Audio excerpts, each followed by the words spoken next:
नमस्कार, स्वागत है एक नई वीडियो में। सोना कॉमस्टार यानी Sona BLW precision forging Q3 results आ चुके हैं।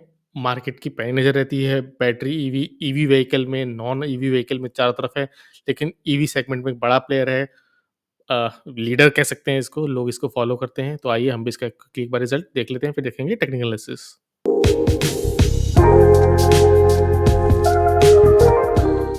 सोना कॉमस्टार की प्रेजेंटेशन देख लेते हैं। हमेशा की तरह मुझे इनकी प्रेजेंटेशन काफ़ी पसंद है, डिटेल होती है, थॉरो होती है, पॉइंट टू पॉइंट होती है। इनकी कॉल भी सुनी थी, जहाँ बहुत सारे क्वेश्चन चाइनीज़ ओईएम्स के लिए थे, अमेरिका के लिए बहुत सारे इन्वेस्टर्स और कॉल में क्वेश्चन पूछे गए।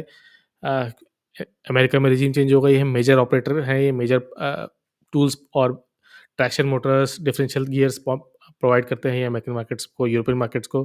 तो काफ़ी कंसर्न थे वहाँ पे कि यूएस में ट्रम्प रिजीम आ गई है, किस तरह चेंज होंगे।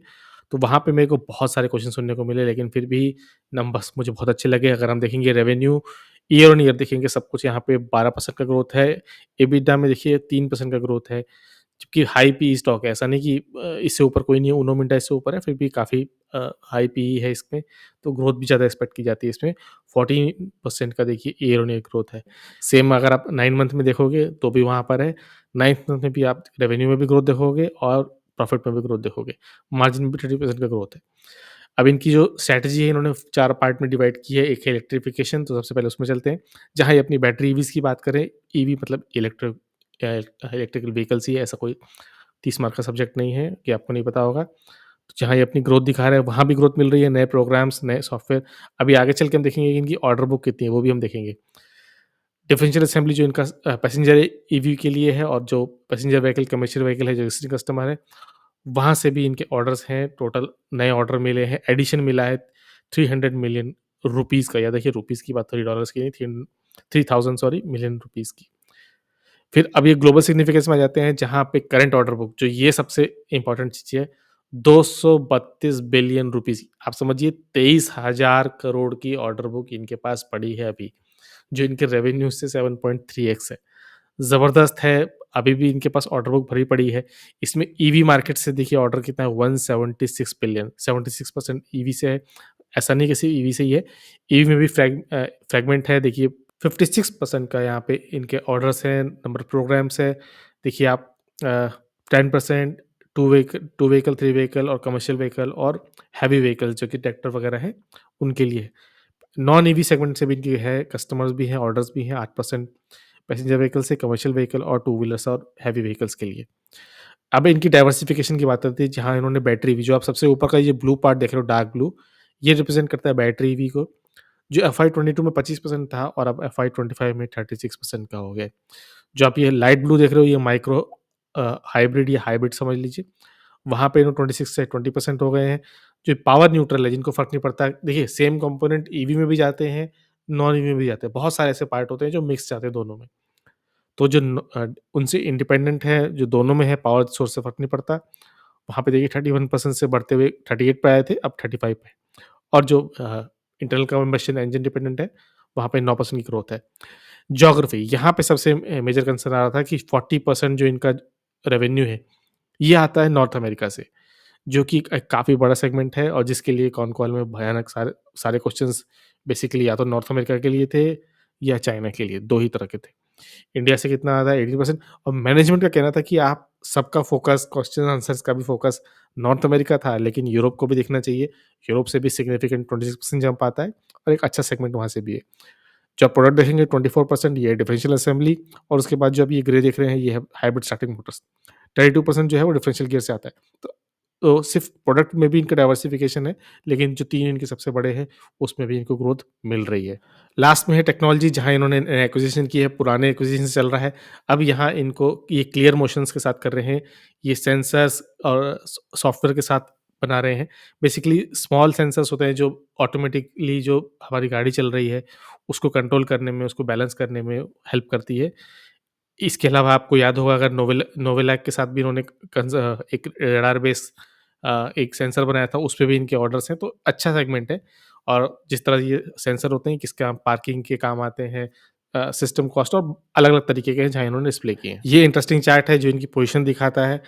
पहला सबसे ऊपर आप देख रहे हो डिफरेंशियल गियर्स में जो ग्लोबल मार्केट शेयर है, वहाँ एक 4.5 से बढ़ते-बढ़ते ये 8.8% पे आ चुके हैं और स्टार्टर मोटर्स में 2.5 से बढ़ के 4.4 पे आ गई। ग्लोबल याद रखिए वर्ल्ड वाइड लेवल की बात हो रही है।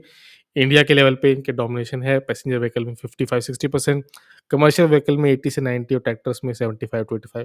तो इंडियन मार्केट में तो ये डिफरेंशियल गियर के मामले में लीडर है ही, वर्ल्ड लेवल पे भी अब इनका नाम है। एक बार फिर देख लेते हैं जो इनका नोवेलैक है, उनके साथ ही शॉर्ट रेंज रडार्स और सेंसर्स बना रहे हैं और क्लियर मोशन जैसे उन्होंने प्रेजेंटेशन में दिया था, उसके एक्विजिशन के लिए $4 मिलियन के फंड जुटा रहे हैं।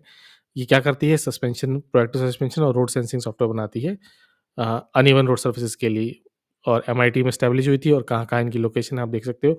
यूएसए से लेके चाइना तक हर जगह यूएसए, यूके, चाइना तीनों बड़े कॉन्टिनेंट्स में है ये और वहाँ पे भी इनका है। तो मार्केट में डोमिनेंट प्लेयर हैं, अच्छे हैं, बैटरी में भी एक्सपैंड हुआ है, तो रिजल्ट्स अच्छे हैं पर देखना होगा क्या मार्केट को पसंद आते हैं कि नहीं, मार्केट की क्या एक्सपेक्टेशन थी, उस हिसाब से डिपेंड होगा। मैं कौन कॉल सुन रहा था जहाँ जहाँ एस्कॉर्ट कुबोटा का जो रेलवे इक्विपमेंट का डिवीज़न था, जो उन्होंने एक्विजिशन किया था मतलब प्रोसेस में है 1600 करोड़ का जो एक्विजिशन था, उसके अपडेट के लिए तो उन्होंने कुछ खास अपडेट दी नहीं मैनेजमेंट ने इतना ही कहा है कि उस पे काम चल रहा है, एंड डेट सितंबर 2025 की है तो अभी टाइम है। लेकिन वो कह रहे थे कि सब स्मूथली चल रहा है, हो सकता है कि उससे पहले भी कर लें। याद रखिए वो एक फाइनेंशियल इम्पैक्ट उसका बहुत बड़ा है। जो रेलवे डिवीज़न का जो उसका रेवेन्यू था वो 1 साल का ही फाइनेंशियल ईयर 24 का ही वो 950 करोड़ था और उसको ये 1600 करोड़ में खरीद रहे हैं। तो पहले ही क्वार्टर से, पहले ही ईयर से उनको फ़ायदा होना ही है। एक अच्छी डील थी, मैं उस पे बेट कर रहा हूँ। मैं क्या पूरी इंडस्ट्री उस पे बेट कर रही है। तो देखना होगा किस तरफ होता है, कितना जल्दी हो रहा है। जितना जल्दी वो एक्विजिशन होगा उतना ही इनके लिए लॉन्ग टर्म के लिए ग्रोथ रहेगी। तो चार्ट पे चलते हैं, चार्ट पे काफ़ी ऊपर से नीचे आया हुआ है। शायद मार्केट को अंदाज़ा था कि शायद रिज़ल्ट अच्छे नहीं आएँगे, क्या होगा? तो पहले उसने नीचे लेके आया। अगर हम इसके रीसेंट हाई से देखें जो 769 था, वहाँ से देखें आज की क्लोजिंग देखें तो 30% डाउन है। तो शायद ये रिज़ल्ट उतने अच्छे नहीं हैं, जैसा मार्केट चाह रही थी या मार्केट एक्सपेक्ट कर रही थी। तो पहले से ही प्री पोज़ीशनिंग से इसका प्राइस नीचे आया हुआ है। अगर मैं मूविंग एवरेज ऑन करूँ, तीनों मूविंग एवरेज के नीचे है और पहले ही यहाँ पे डेथ क्रॉसओवर बना हुआ है, तो उससे भी का 200 EMA से काफ़ी नीचे है।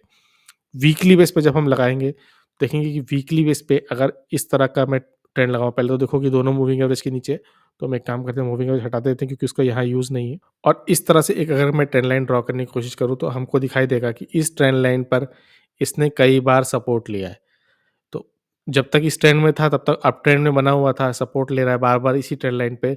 यहाँ इसको ब्रेक कर दिया, दिसंबर में इसको ब्रेक किया और वहाँ से ही नीचे है। तो ट्रेंड तो नेगेटिव है, देखिए ऐसा नहीं कि अप ट्रेंड में ही है और अगर डेली से अगर जब ये चार्ट मंथली में कन्वर्ट होता है ना, मैं एक बार के लिए मंथली चार्ट लगाता हूँ तो और भी नेगेटिव ये चार्ट महसूस होता है।